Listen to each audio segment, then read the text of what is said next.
Foster care is something many people are curious about. I asked you guys on Instagram what questions you had about foster care, and today my mom and I covered them all, giving you our insight and opinion on the topics. First question, is it hard letting them go?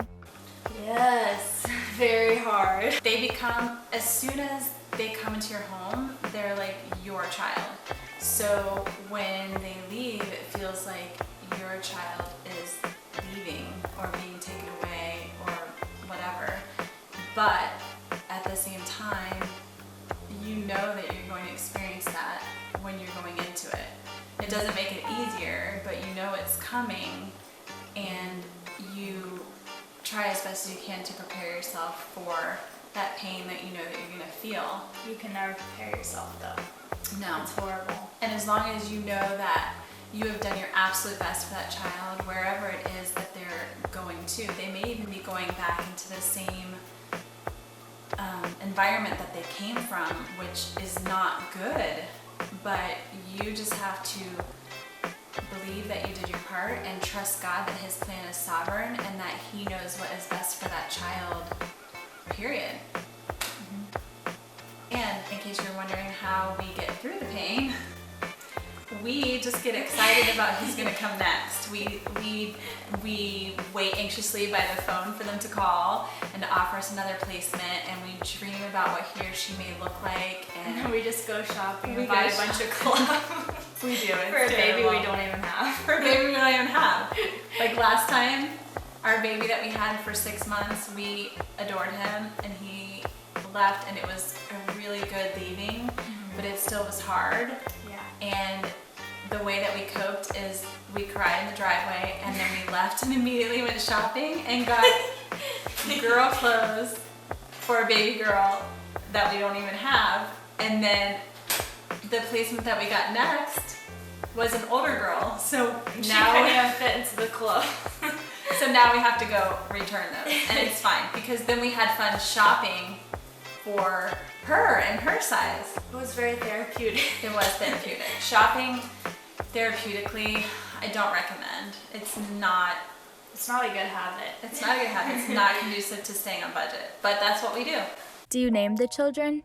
Not No. usually. Has there ever been like a situation where they came without a name? Like ever? Our son that we adopted, when they called us for a placement for him, he didn't have a name. And we were thinking, they were saying that we might need to name him. But while we were even thinking about that, the birth mom did name him, and he came with a name. Yeah, I don't know if that's ever happened. I don't know. I haven't heard of that happening anywhere in foster care because you have to have some kind of name to put on the birth certificate before you can leave the hospital. Right. So you always have some sort of a name. For how long does a foster child usually stay in your care? That depends on the case. It could be anywhere from like 1 night to like 5 years. It depends. Yeah. Typically, a birth parent is given a case plan in like a regular case, and they typically have about a year to finish that case plan. If things stall it, it could go longer. If they decide to surrender or their rights are terminated prior to the ending of that case plan, then it can go sooner. Sometimes there's expedited TPR cases where it just automatically goes into removing the parent's rights, and then those children then are immediately available for adoption or whatever, but that still can take 6 months to a year longer. So yeah, it varies case by case. Yeah.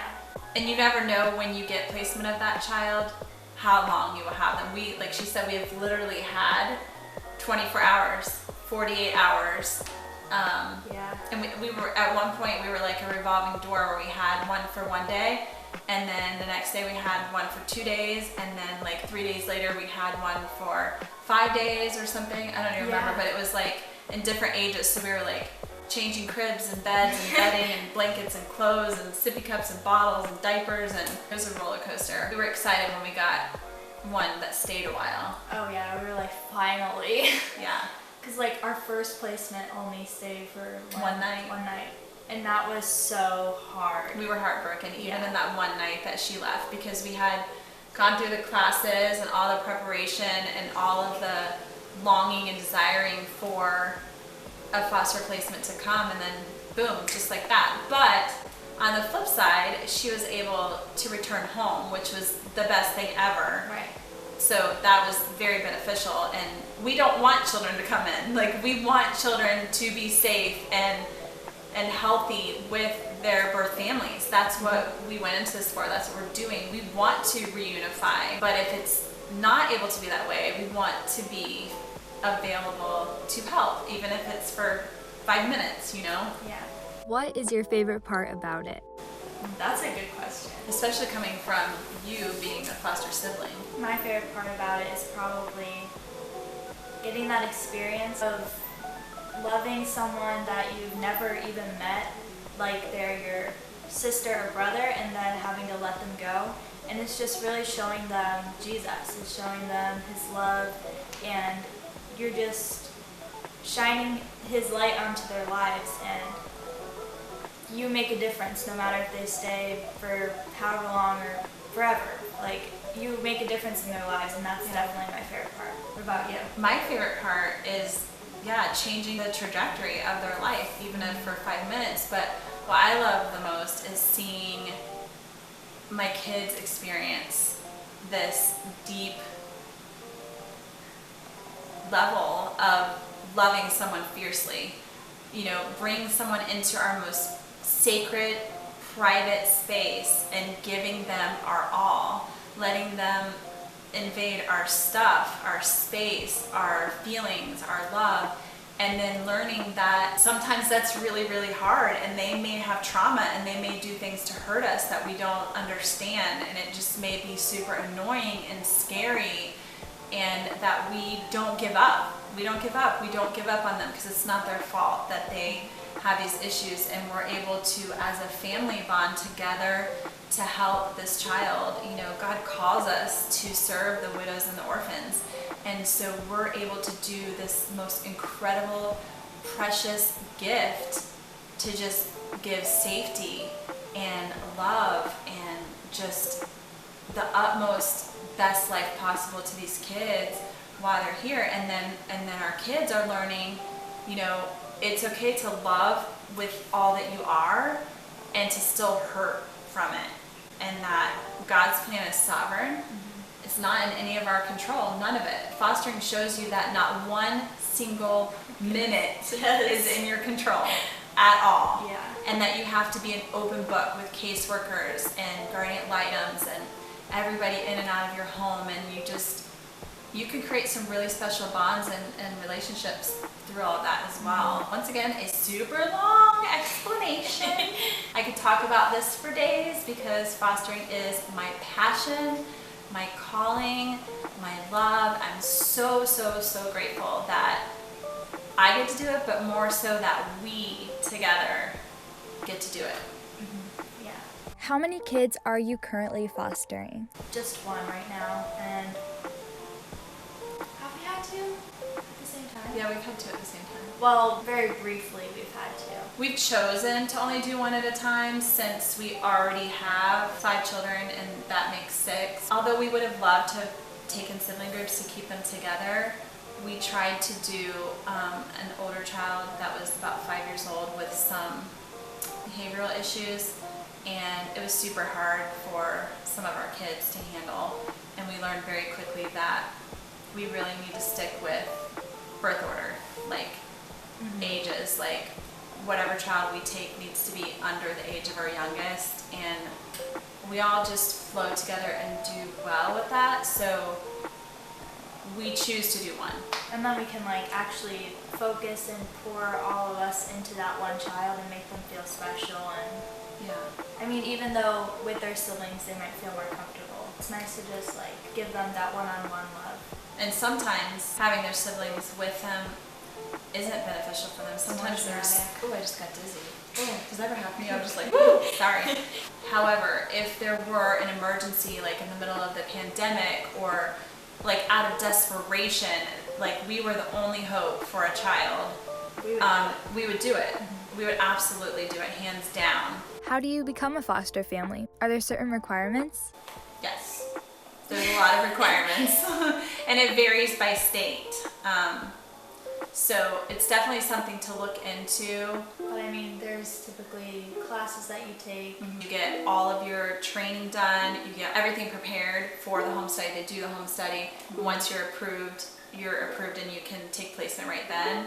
You do have to do some training hours to keep up your license for the year, and you have a home study each year. But I mean, things like, for example, you have to have your cleaners locked up, like tight lock. You have to have all your medications locked up, a fire extinguisher in service and close by, evacuation route posted, emergency numbers posted, and you have to show your licensing specialist where everything is. And your refrigerator has to be a certain temperature, your water has to be a certain temperature. You get background checks, fingerprints. There's a lot to it, but it's not too difficult for anyone to do either. Like, anyone can do it. Anyone can do it, really.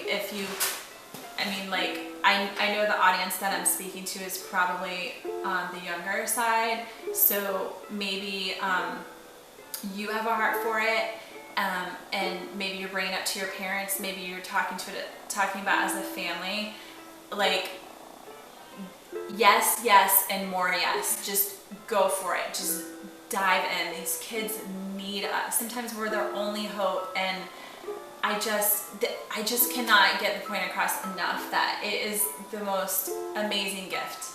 Such a gift. Such a gift. A lot of people tell us, like, you're so amazing that you take care of these kids, but we're like, no, we're not. Like, it's a blessing that we can. yeah, That it's we're not able to us. help. Like, they're blessing us more than we're blessing them. Is Right. how we feel. Yeah. Yeah, absolutely. And the last question is, why did your family decide to foster children? Well,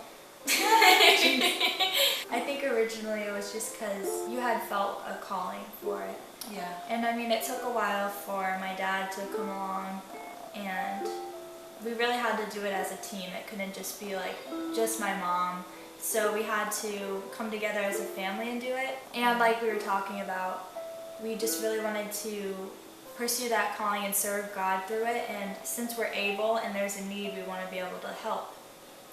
Yeah, just that burning desire to help those kids. Like, even now, we don't have enough foster homes available for the kids that are in need. And with being home during the pandemic and not having people reporting, as soon as things start opening up again, there's going to be a huge need for foster parents, because there's going to be reports again of abuse and things like that with more eyes on it. We're not able really to do more than we already are, so I just urge anyone who has the calling and the passion and the fire inside of you to just go for it. Just do it. Don't look back. There's no regrets. And hard doesn't have to be bad. Like, hard is usually ends up being good, you know, like a lot of good can come from that. It's going to bless your family in more ways than you could possibly imagine. Even if you're a teenager and you have to share everything, Yeah.